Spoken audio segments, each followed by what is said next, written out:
Salve pessoal da terceira série, pessoal do terceiro A, terceiro B. Dando continuidade nosso estudo sobre eletricidade, falta resolver duas atividades dos nossos exercícios, correto?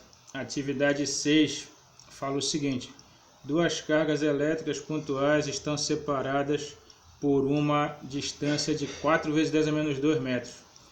Se repelem com uma força de 27 vezes 10 a menos 4 newtons. Então, com essa distância aqui, elas se repelem com essa força. Suponha que a distância entre elas tenha sido aumentada para 12 vezes 10 a menos 2 metros. Quantas vezes tornou-se maior a distância entre as cargas, na letra A, né? Então, eu já coloquei aqui no quadro a distância 2 dividido pela distância 1, para a gente poder saber qual é a razão entre elas. A distância 2 é 12 vezes 10 a menos 2 e a distância 1 é 4 vezes 10 a menos 2. Cortando aqui o 10 a menos 2 com 10 a menos 2, ficou só o quê? 12 dividido por 4. E 12 dividido por 4 dá quanto? Dá 3. Então R2 sobre R1 dá 3. Então eu posso passar esse R1 que está dividindo para o outro lado multiplicando. A gente descobre que a distância 2 é 3 vezes maior que a distância 1. Ou seja, ficou 3 vezes maior. Aí na letra B, aí já está aqui a resposta na letra A. Na letra B, a força entre as cargas aumentou ou diminuiu? Quantas vezes? Bem, o que a gente já percebe pela fórmula? Que a força e a distância são inversamente proporcionais. O que acontece com a distância, acontece o contrário com a força ao quadrado. Então, se a distância ficou 3 vezes maior, a força vai ficar o quê? 3 ao quadrado menor. E 3 ao quadrado é quanto? É 9. Então, essa nova força vai ficar o quê? Vai ficar 9 vezes menor. Então, está aqui, ó, a força diminui 9 vezes. Isso quer dizer, na letra C, então, qual é o novo valor da força de repulsão entre as cargas? Ora, a força 2 é a força 1 dividido por 9, ou seja, ela é 9 vezes menor. Como a força 1 era 27 vezes 10 a menos 4, então fica 27 vezes 10 a menos 4 dividido por 9, que dá quanto? 27 por 9, 3. 3 vezes 10 a menos 4. Então, a nova força ficou 3 vezes 10 a menos 4. 9 vezes menor do que a anterior, que era 27. Por que a força ficou menor? Porque a distância aumentou. Se a distância aumenta, a força diminui. Distância maior, força menor. Certo? E na sétima questão, a figura deste problema mostra duas cargas pontuais Q1 e Q2, ambas positivas, e tais que o módulo de Q1 é maior do que o de Q2. Então, a carga Q1 tem um valor maior do que a carga Q2.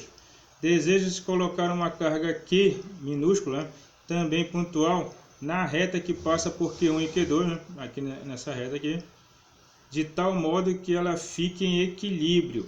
Para isso, a carga Q1 deve ser colocada. Então, olha lá, para que a carga pequena fique aqui no meio em equilíbrio, que ela não vai nem para um lado nem para o outro, ela tem que ser colocada de uma maneira que haja um equilíbrio das forças, correto? E nesse caso, como a carga Q1 é maior, a carga pequena vai ter que ficar mais próximo da Q2, o que dá aqui a letra D. Ó. Ela fica entre Q1 e Q2, só que mais próxima de Q2. Porque a gente vai ver que como a carga Q1 tem um maior módulo, ela vai ter um maior campo elétrico, que é exatamente o nosso próximo assunto, falou? Então, nessa questão aqui, a letra D era a resposta correta. Falou, pessoal? Então, a gente vai fazer até essa sétima aí. E agora, dando continuidade, já que a gente já falou aí sobre que carga maior tem campo maior, exatamente esse nosso próximo assunto, campo elétrico, certo? A gente vai falar agora sobre campo elétrico, já a partir aqui da página 35, mais precisamente na página 36, certo? Olha, conceito de campo elétrico. Certo? Conceito de campo elétrico. O que se entende por campo elétrico, certo? Então, toda vez que a gente tem uma carga elétrica, ao redor dela se cria uma região chamada de campo elétrico. No caso do planeta Terra, olha, ao redor do planeta Terra tem um campo gravitacional, né? A gente já falou isso para vocês nas séries anteriores. Se eu tenho um corpo próximo da Terra, em torno da Terra tem esse campo gravitacional que atrai esses corpos que ficam próximos dela. Já no caso de uma carga elétrica, em torno de uma carga elétrica existe um campo elétrico criado por essa carga. Então, o simples fato da carga estar nesse local, toda essa região ao redor dela, onde estão esses pontos aí, P1, P2, P3, P4, P5, toda essa região faz parte do campo elétrico dela. E se a gente coloca uma carga menor aqui, como essa carga aqui está aqui no ponto P1, essa carga aqui passa a sofrer a ação do campo gerado pela carga maior, beleza? Daí aqui vem o conceito, olha. A presença de uma carga elétrica aqui em uma região do espaço produz, né, um campo elétrico em cada ponto dele. E a existência deste campo pode ser verificada através da força exercida em uma carga de prova Q quando esta é colocada nesta região, certo? Então é o que a gente falou. Se eu tenho essa carga aqui, Q maiúsculo, ao redor dela tem um campo elétrico. Aí se eu coloco essa carga menor aqui de prova, ela vai sofrer a ação do campo elétrico. Se eu coloco uma carga positiva aqui, ela vai ser repelida. Por quê? Porque ela entrou na região do campo elétrico dessa carga maior. Então, o campo elétrico surge pela presença de uma carga elétrica. E dá para a gente verificar ele colocando uma carga de prova nessa região, certo? Dando continuidade aqui, pessoal, a gente vai ver o vetor campo elétrico, certo? Para calcular o campo elétrico, a gente vai fazer o quê? O campo elétrico vai ser sempre a força que está sendo aplicada sobre a carga de prova, dividido pelo valor da carga de prova, certo? Então, toda vez que eu coloco uma carga de prova, como a gente tem aqui na figura anterior, a gente tem uma carga de prova, ela sofre a ação dessa força aqui. E para mim calcular o campo elétrico nesse ponto, eu vou dividir a força pela carga, correto? Dividindo a força pela carga, a gente vai encontrar o valor do vetor campo elétrico. Então, o campo elétrico vai ser sempre força dividido pela carga. Como a força é dada em newtons e a carga é dada em coulombs, o campo elétrico no sistema internacional é dado em newton por coulomb, certo?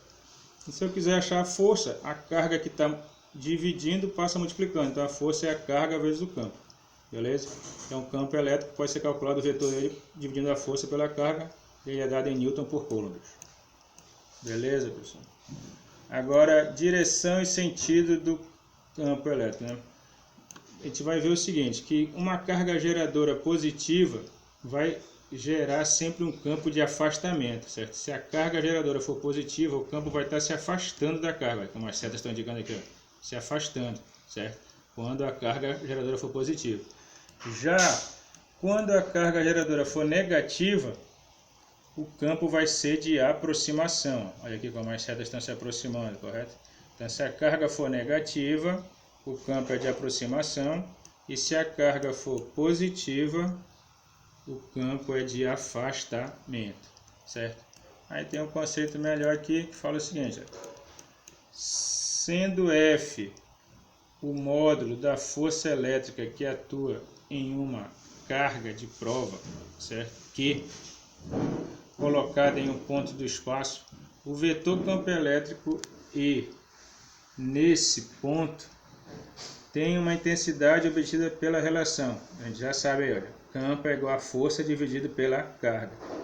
A direção e o sentido do vetor E, vetor campo elétrico, são dados pela direção e pelo sentido da força que atua na carga de prova positiva colocada no ponto. Ou seja, se a carga for positiva, o campo elétrico E e a força têm o mesmo sentido. E se a carga de prova for negativa, o campo elétrico E e a força têm sentidos opostos, certo? Uma carga de prova positiva vai ter o mesmo sentido do campo elétrico.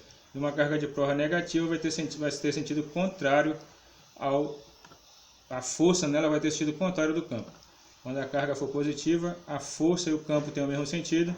Quando a carga for negativa, a força e o campo têm sentidos opostos. Falou, pessoal? Então, isso chega a essa conclusão de que quando a carga geradora é negativa, o campo vai ser de aproximação, e quando a carga geradora for positiva, o campo vai ser de afastamento. Beleza?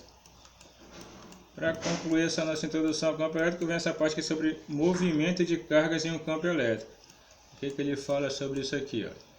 Uma carga positiva colocada em um ponto onde existe um campo elétrico, certo? E tende a se deslocar no sentido desse campo. Então, uma carga elétrica positiva colocada onde tem um campo elétrico E tende a se deslocar no sentido do campo. E uma carga negativa tende a se deslocar em sentido contrário ao do campo. Então, quando se coloca uma carga positiva no campo elétrico, ela se movimenta na mesma direção do campo. E uma carga negativa colocada no campo elétrico, ela se movimenta no sentido contrário do campo, certo? Essa observação é importante. Então a gente vai parar por aqui hoje, pessoal, nessa introdução ao nosso campo elétrico, e na próxima aula a gente vai fazer atividade já sobre isso aí, valeu? Procurem dar uma lida no nosso livro, né, que está aqui na nossa página de física, dentro de referências, tu conta aqui o nosso livro didático, beleza? Está aqui já na página 38, a gente está vendo essa parte aqui. Falou, fiquem com Deus aí e até a próxima.